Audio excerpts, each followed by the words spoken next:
আসসালামু আলাইকুম, কী অবস্থা সবাই, কেমন আছেন? দোস্ত রুমে আসলাম, এখান থেকে ইনশাল্লাহ যাব আউটসাইডে।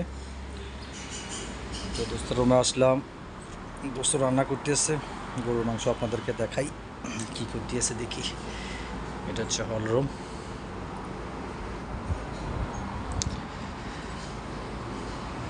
পাক শাক চলতেছে।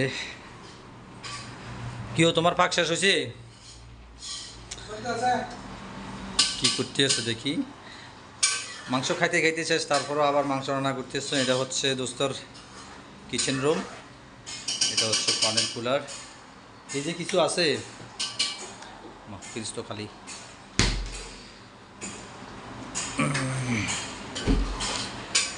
কী পাক করতেছেন দেখি। গরুর মাংস, মাশাআল্লাহ, চর্বিওয়ালা মাংস, যেটা আমার পছন্দ। আপনার কেমনে বুঝেন যে আমার যে মাংসওয়ালা চর্বিওয়ালা মাংস পছন্দ? ওয়াও। পাকি ভাবি দেশের থেকে শিখেছে না এখান থেকে শিখছে?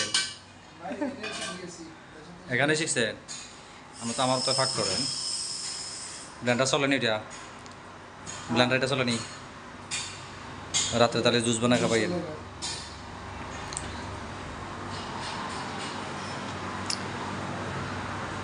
আলু তো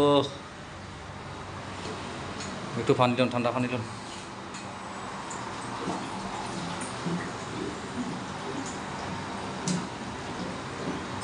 খানা মেখানা কে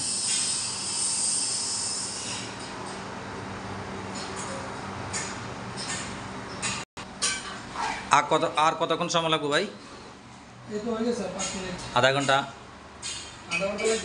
আচ্ছা, দেন দেন। দুপুরে খানা খিদে লাগছে, গরুর মাংস যেহেতু পাকাইছেন, না খাইলে কি আর ভালো লাগে বলে? তো যারা যারা এখনও লাঞ্চ করো না, চলে আসো দোস্তর রুমে।